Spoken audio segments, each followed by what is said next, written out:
Chapter 8.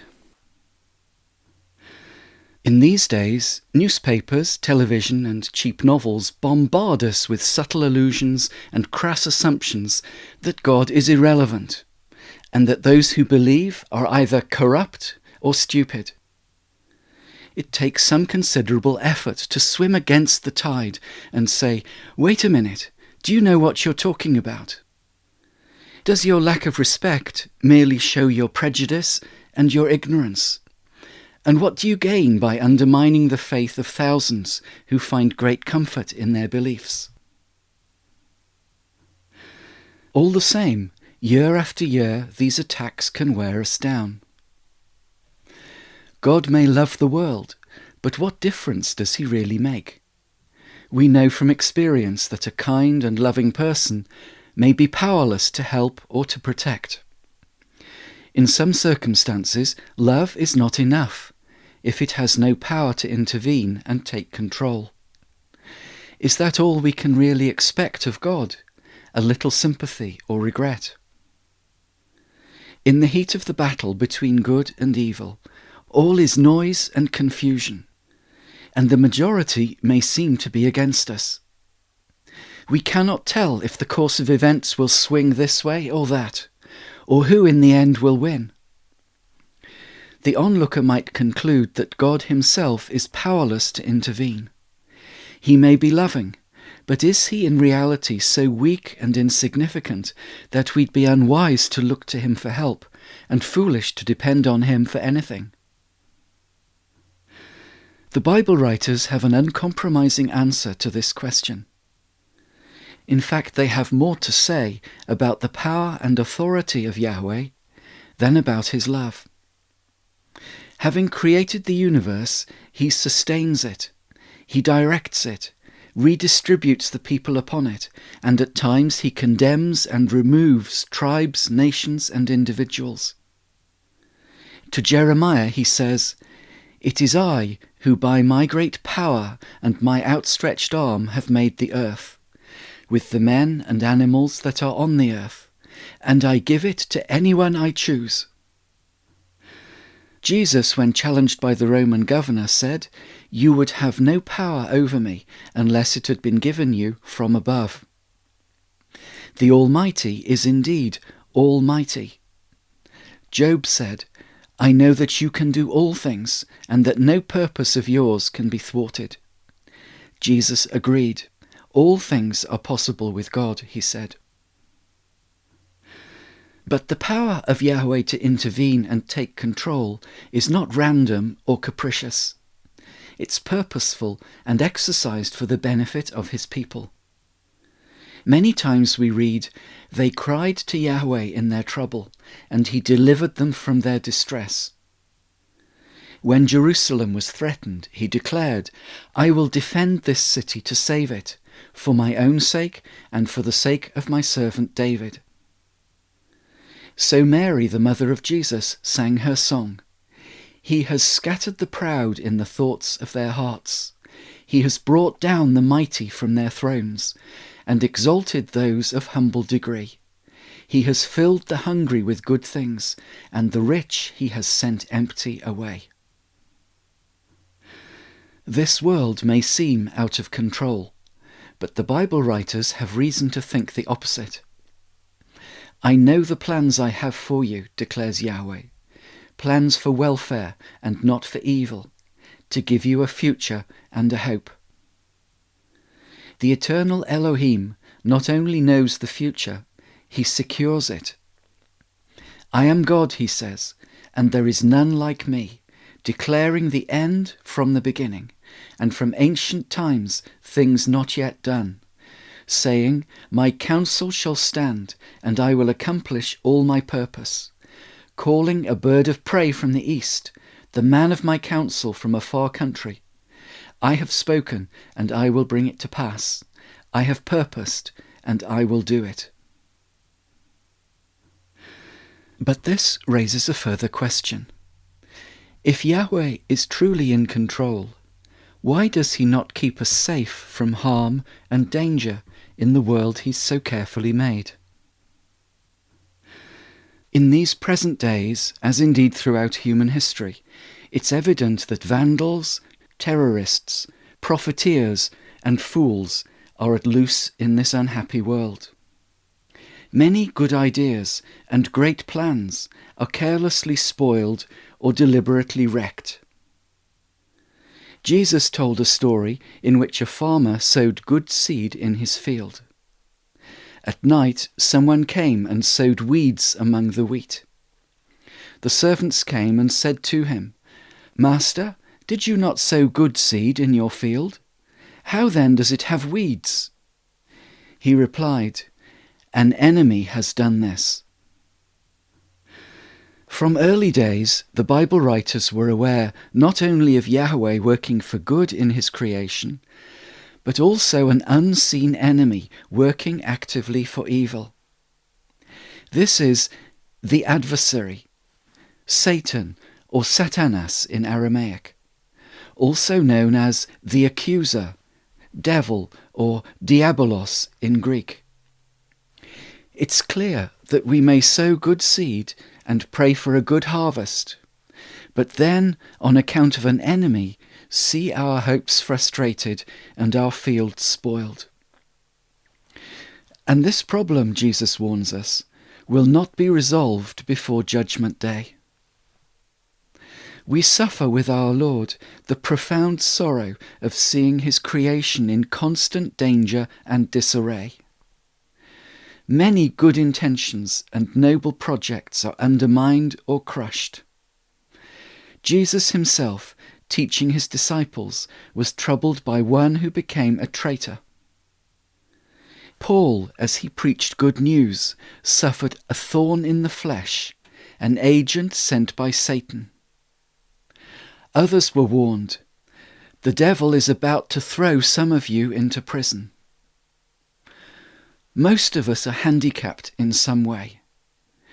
It's what we achieve against the odds that makes our lives heroic. But why would the eternal Elohim withdraw his protection from what he's so carefully made? Why would he allow an enemy to wreck it? We imagine there must be some compelling reason, and indeed there is. The troubles we face make us aware of something we really need to know. They serve to remind us and to ensure we never forget that we are held accountable for what we do. When our earliest ancestors chose to disobey God, the whole world was changed. The earth became a dangerous place for mankind. They wanted a knowledge of both good and evil, and that's what they got. They began to suffer disease, damage, decay, and ultimately death. As human beings, we are survivors of one judgment and preparing to face another. That will be the last judgment, the final judgment, when the whole world is called to account. After that, there will be no further judgments, no more danger, decay, disaster, or death, for the earth and everything in it will be made new. At present we live in a disordered world, preparing for a world restored to order, and preparing ourselves to live in it. And yet, despite the chaos, the Master has not abandoned the field, nor the good seed growing in it. He has workers watching night and day to limit the harm that can be done. If our enemy is unseen, so too are the angels of the Almighty, thousands and thousands of them according to the Bible, spirits who serve God and are sent by him to help those who are to receive salvation. As we pray each day for safety, corrupt people and occult powers are held in check, unable to reach the children of God. It is written, "The Son of God keeps them safe, and the evil one cannot touch them." And yet, as long as this world lasts, there will be injustice, and people who suffer through no fault of their own. In every conflict, there are bystanders caught in the crossfire and peacemakers whose efforts are despised. It's at the final harvest that all wrongs will be put right. Let both grow together until the harvest, says the Master. And at harvest time I will tell the reapers, gather the weeds first and bind them in bundles to be burned, but gather the wheat into my barn. Not till that great harvest day will all the accounts be paid and justice done. Not till the wheat is safely gathered in will its true value be assessed. And so we read, if you are doing good and suffering for it, that is something very special in the sight of God. It's something he will not forget. No doubt we're kept safe from many dangers, many perhaps that we're not even aware of. And yet the suffering of the world around us continues without ceasing, an endless cycle of corruption, tyranny, and war. We've already wondered why our Creator does not step in to solve the problems of planet Earth. Why doesn't he simply put an end to disease, decay, and death? There is a reason. We have a global problem which requires a global solution. In many places, people are seeking not to limit corruption, tyranny, and war, but to exploit these for their own advantage. In fact, things could be much worse.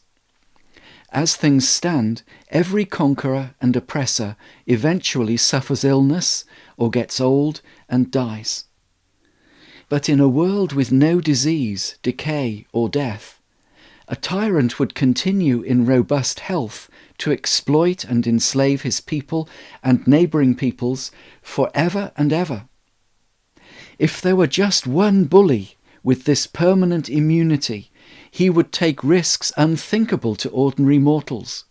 He would outlive all his rivals and become ruler of the world.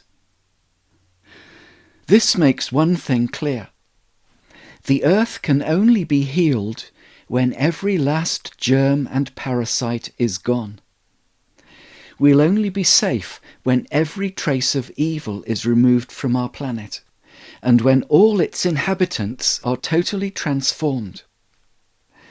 Our world cannot be put right until everyone in it wants it put right. Only then will it stay right. This, of course, has never yet happened, and many people assume it never will. But Jesus, possessing inside knowledge, has told us it will be done, and done indeed by fire. Our fragile planet will be burnt to ashes, and paradise restored on the surface of the globe. I came to cast fire on the earth, he said, and how I wish it were already kindled. His close friend Peter knew what he meant. The heavens and earth that now exist are being reserved for fire, he said, being kept until the day of judgment and destruction of the ungodly. Those final minutes are described in detail. The heavens will pass away with a roar, and the elements will be burned up and dissolved, and the earth and everything on it will be laid bare. Then just as Yahweh made the old heavens and earth long ago, he'll create for us a new world. New heavens and a new earth inhabited by all that pleases God. On the new earth there will be no selfish, exploiting, violent, oppressive people, for all have perished in the fire. Human nature itself will be changed. Not one of Earth's survivors will ever wish to exploit or oppress or harm another. Those who are chosen to repopulate the planet and re-establish its technologies, economies, sciences and arts will be raised from death with bodies that never grow old, ready to live as Jesus taught us to live in his kingdom. It is written, "He will wipe away every tear from their eyes, and death shall be no more. Neither shall there be mourning, nor crying, nor pain any more, for the former things have passed away." The facts are as clear as this. The inventor will reprogram his creation so it never breaks down again. We might say the world will be reformatted, the software upgraded and reinstalled. It may sound like science fiction, an imaginative utopian dream. Yet science fiction has often foreseen what later came to pass. And when the Bible writers predicted all this, they knew nothing of science fiction. They simply wrote what their Lord had shown them, believing it will happen exactly as he said. And of course, if a creator made this world, there's no reason at all why he should not mend it, and every reason for us to listen carefully when he tells us how. That is how the Bible writers saw it. But can we add anything that will make sense to our own generation? If Yahweh is perfectly loving and supremely powerful, why are we left to face so many difficulties and bear so many bitter sorrows, seemingly on our own? Truth is said to be stranger than fiction. But fiction may sometimes illuminate truth. Imagine a storybook where the prince and princess meet, get married, have plenty of children, and live happily ever after. Is that book likely to become a bestseller? Or imagine a biography in which the main character has a normal childhood, finds a reasonable job, gets married to a nice girl, has a couple of children, and eventually retires to enjoy a relaxed old age. How many of us would be content with a life so comfortable that there were no obstacles to overcome, no knots to unravel, no exploits to accomplish, no victories to win? The idle rich in past times went mad with boredom or suicidal with the tedious monotony of a comfortable life. In these days, they turn more often to drink or drugs. Every skilled author leads his characters through dangers and difficulties. That's what makes the story interesting. A handsome prince must climb walls, leap chasms, fight dragons, outwit ogres, find a golden key and open a dungeon door before he can rescue the beautiful princess. There's something in human nature that's only satisfied when solving problems and overcoming difficulties. That's why we spend hours with crossword puzzles, detective mysteries, jigsaws, quiz shows, and card games. That's why we're devotees of the fishing rod, the racing bicycle, and the golf course. Some go so far as whitewater rafting, bungee jumping, or climbing mountains with crampons and ropes. We like a physical challenge, which is also a test of character. So far, so good. We enjoy overcoming obstacles, but we also like a happy ending. It's the anticipation of the happily ever after that makes the pain and the trouble and expense worthwhile. The eternal God is writing a story. It begins with the book of Genesis, and it ends with the book of Revelation. Our chapter is somewhere in the middle. When things look black, we might do well to sneak a look at the final page, just to reassure ourselves that all God's stories have a happy ending. The life that He gives you does not promise to be easy. You will have problems to resolve, opportunities to seize, frustrations to overcome. There will be challenges that bring out the best in you, or the worst. How you deal with them is up to you. but there's no fear that we'll be tested beyond our strength. From experience, one of the Bible writers affirmed, God is faithful, and he will not let you be tempted beyond your ability. But with the temptation, he will also provide the way of escape. That does not mean we'll always know exactly what's going on or why. On one occasion, Jesus himself said, "What I'm doing, you do not understand now, but afterwards you will understand." There are reasons hidden from us that will one day be made clear. Limited we undoubtedly are in our knowledge and perception. But the God who made all this was there at the beginning, and he will be there at the finish. I am the Alpha and the Omega, he says, the first and the last, the beginning and the end. As every inventor will know more than his invention, we'd expect him to understand many things at present hidden from mankind. We should learn a measure of humility when discussing these questions. We can guess, perhaps, or speculate about why he's allowed his creation to become a constant challenge and a threat to us. Was it so that we might grow in strength of character through the challenges we face? Or that we might bear one another's burdens and so discover the meaning of love? Or that we might despair of ourselves and cry out for help to him?